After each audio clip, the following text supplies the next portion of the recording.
Hi! Well, hello from Nanyang. I'm Wang from CGTN. This week, I'm joined by media professionals from 9 ASEAN nations on a sightseeing tour of China's Hainan province. The journey serves as an important chance to fostering closer ties between China and ASEAN nations. Well, for further discussion and insights, I'm pleased to be joined by 3 distinguished guests from ASEAN media outlets. So first of all, could you please introduce yourselves to our audience?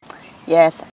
Hi everyone, my name is Nova. I'm from Nanyang Bridge Media and One Call Influencers platform. We help and bring Chinese brand and contents into Southeast Asia market in creative and technology-driven way with a complete solutions. Hello, my name is Andy Qiao. I'm from Barata Radio, Jakarta, and we covers a lot news about China. And what we do in the meantime is to let Indonesian people know more, understand more about China. And of course, I'm Sapakson Silapet. I'm from Lao National Television. I'm mainly English news program, but also my other program is No ASEAN Plus, which is basically stories about ASEAN and its dialogue partners. Well, welcome. We've been to so many different places so far. So what are your impressions of the journey, Nova? You know, our company's name is Nanyang Bridge Media, right? So from the very beginning, we really hope that we can be the bridge between China and Southeast Asia. And then coming here as part of AMP and in Hainan, which is, this is a very first a destination, not like very first stop for this grand tour. Yeah, sure. I think it is very eye-opening. We went to several places, like yesterday we went to Tamil village, right? And then I can see, and you know, like there's a lot of this alleviations program, which I think we can really bring back to Indonesia. This is a very great case study. It's not only just a plan, but you can see that it is happening. Yeah, it is happening. And we can see, you know, all the infrastructures, hardware and software, it's there. And, you know, I think it really changed my mind. I always have a very positive and great understanding myself and as a company with China. But this trip bring my understanding to China in a totally different level. What I see is really China up close to us, and every time we talk about China, every time we deliver news or something about China to the to our listener, to our reader, it's become more real for me. Especially Hainan, I think, is very similar to Southeast Asia country, especially to Indonesia. So I think many things can we learn, and many things can we can see here, and maybe even give some suggestion for our country to especially how to revitalize or to build a village, because I think in many aspects in Indonesia is very similar to China. My experience also very similar with my colleagues here, but at the same time I would like to share, I think it's a common Asian proverb, I guess you would say, if you see something once, it's better than hearing it 1,000 times. So I think it's some of the things that we as media professionals hold this value quite as an important one, because our experiences here also, and the way how we express it to our audience is very important. And because of this trip, it's also to help strengthen cooperation, as well as strengthen connectivity and mutual understanding with not just about between our countries, ASEAN and China, but also between our community as well. And I'd like to also add about our experience at Tamil village is that I think it's one of the most, I guess, a model, I guess to say that, you know, it's something that China has been able to give the lessons to the world, or even as a proof that poverty alleviation is possible. So as we can see in Tamil village, in addition to just agriculture, there are so many things that you can do. You develop the agriculture, they develop the techniques on how to improve the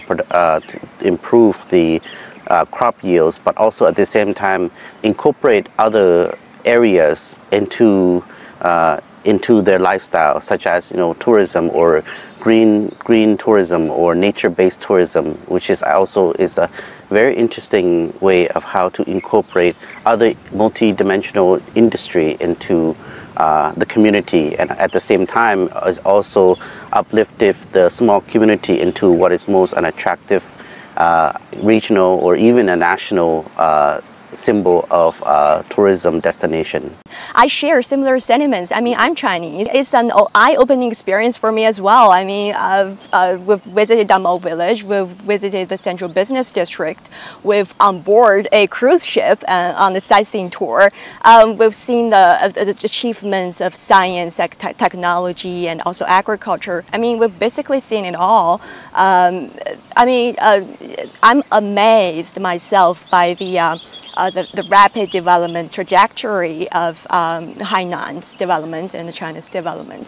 And what Supasong have just mentioned brings me to my next question for you guys, which is, how do you think media collaborations between China and ASEAN nations can help strengthening ties and cooperation in the region? What we do and we usually do in the line of business is we always bring all of these things through culturals, and then in a very creative way. Let me give you an example. So we consistently do film festivals. So we bring the Chinese content to Southeast Asia, and vice versa. We bring Southeast Asia contents to China as well. So you see, like when people from different countries look at China or another countries, usually we will like it in a very light way, and content such as a movie, and then a drama, and then talk show, variety show. It's one very I always call it soft power way to go through people's heart. Aside of the media things we do in the large scale, I think we media person in ASEAN and in China, we should know each other more in person. Maybe we should be friends. I think I really agree with Nofa. We have to cooperate in the entertainment field, like music or art, and we have to let our people know maybe about the Chinese pop culture, and I think the entertainment part or music is the next field we have to do more, because in Indonesia is now very quite rare about the Chinese music, especially I think we have to bring some Chinese or China character of music, like we like to call it the modern traditional music. I think it's in China, it's doing it very, very well. So in this field, we think we can cooperate more. For me, going back to what I mentioned earlier, this trip in particular, and all the trips, I guess, that we journalists do travel, is that obviously it's creating strengthening connectivity and mutual understanding. Is that because our Asian DNA, and we have very similar values, similar understanding of certain things, that it's quite rare, because as this day and age in the global situation, is that there is definitely a lot of lacking in terms of mutual understanding or connectivity, because in our professional, it's much easier to be detached about certain issue. We just stick to our understanding or our, I guess you say, mindset of our local majority thoughts about certain issues. But for me, exchanges like this is also important because in 2017 I also participated under the exchange program of the media group with CGTN, where we did the Vision into Reality, the Belt and Road special. At the time it was the 5th year anniversary, and I came to Beijing to tape this program with my Deputy Minister of Public Works to talk about the Belt and Road projects in Laos. And not many people know that actually the Lao-China Railway that was being built by our two countries is actually a model project of the Belt and Road. So it was the first one that actually finished. And compared to the time 5 years ago when we taped that program, there was still some speculation about this project, how we are going to overcome the financial burden and all these things. But I think most recent experience is that we've proven that, you know, it's definitely possible. I mean, there is no such development without some burden. And of course, as to quote Chinese President Xi Jinping, is that happiness is the result of struggle. So I think it's something that we understand now, and we know that it's definitely possible for a country like Laos, you know, who will hopefully we will move from developing country to a middle income country by 2026. So like maybe to relay these type of stories, relay these kind of messages is also important for not just for our own PR for our country, but to also to prove to the world that it's definitely possible to reach to that point. And there are so many ways that we can do it, especially with collaboration, with cooperation, not just in the media sector, but in all sectors. Yeah, I do believe there's so many ways to achieve mutual understanding, and media collaboration like this is certainly one of them. And as for myself, I sometimes feel like that, you know, as Supasung has just mentioned, we share similar DNAs as Asians, but still narratives on China can sometimes be invested into, contradictions and sometimes impossible dilemmas. And to understand China beyond cliches requires openness and patience. And to observe it close up and meticulously, we may have to give up the grandeur of the panoramic view and resist the temptation of easy abstractions and conclusions. And you mentioned about the China-Lao Railway and under the Belt and Road Initiative, and also we've had so many different collaborations, like the Jakarta-Bandung Railway as well. That's also a significant major project under the Belt and Road Initiative. So that brings me to my final question for you guys. So China is ASEAN's largest trading partner. In what areas or sectors do you think hold the most potential for further collaboration? The cultural exchange might be one of the best that I can see. Mm-hmm. Like I said, film festivals, music festivals, and then the collaborations for, let's say, artists, painters, and then Chinese novelists such as Jin Yong is also very famous in Indonesia. Mm-hmm. And lately we are actually in this campaign, we call it to become the next Lucia. Lucia is Jin Yong's English names, right? Ah, yeah. So this kind of things, this kind of collaboration is playing very significant role.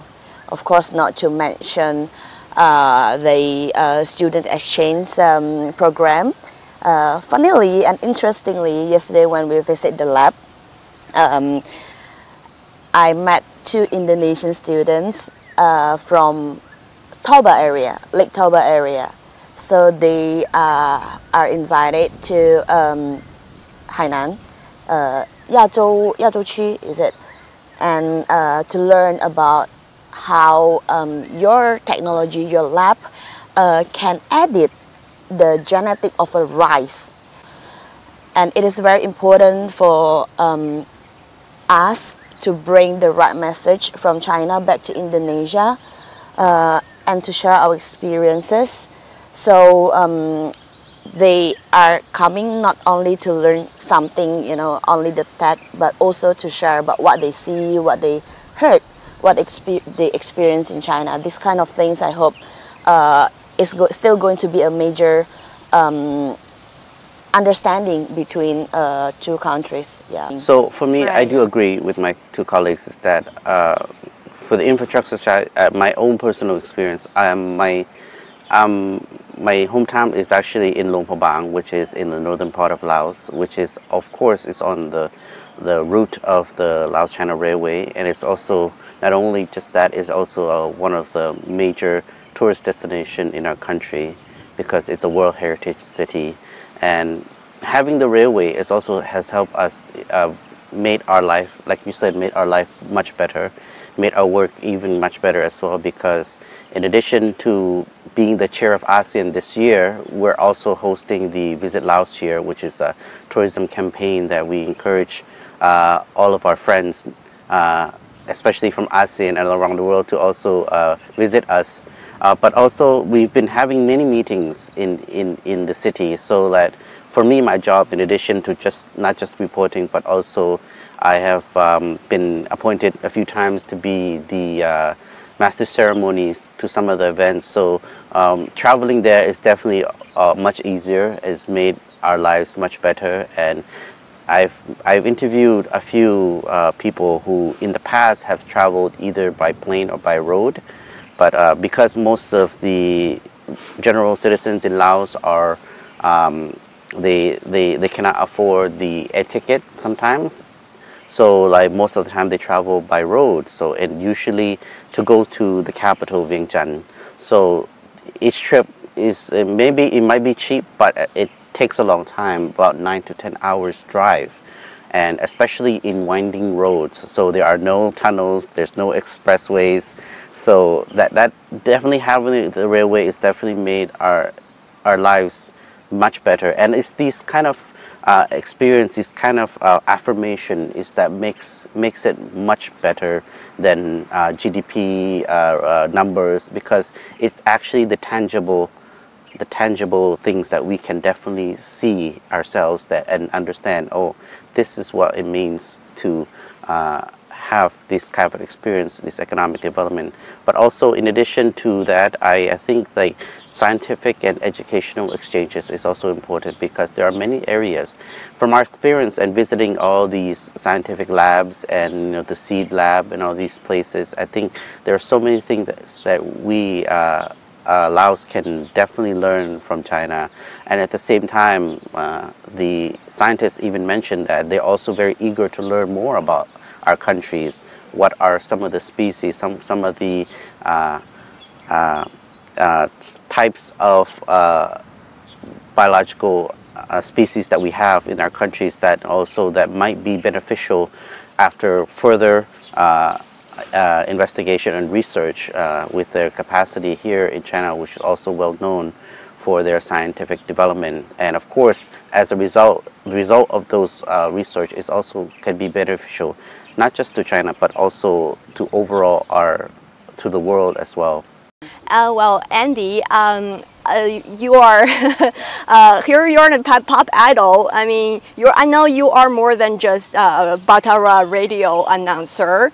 You are a music producer, a songwriter, and a singer. And I've been listening to your songs. I mean, I have the pleasure, and I know. Like, yeah, I love them. I mean, I want our audience to hear you sing it as well. I know you sing in both Chinese and Indonesian. So do we own the honor? 一天又一天，时光飞逝如云烟。一年又一年，季节总在变。我们不停歇，把梦想都实现。为世界打造更美好的明天，所有付出，所有努力，全心全意，绝不言放弃。距离已不是问题，这条线把我们连在一起。张开手，迎接美好未来，向前冲，奋斗就趁现在。这就是属于我们的时代，让所有创意都绽放起来，继续追速度就是进步，向前行不会停止追逐，快还要再更快，开拓更多前途，终点也是起点，不断创造新纪录。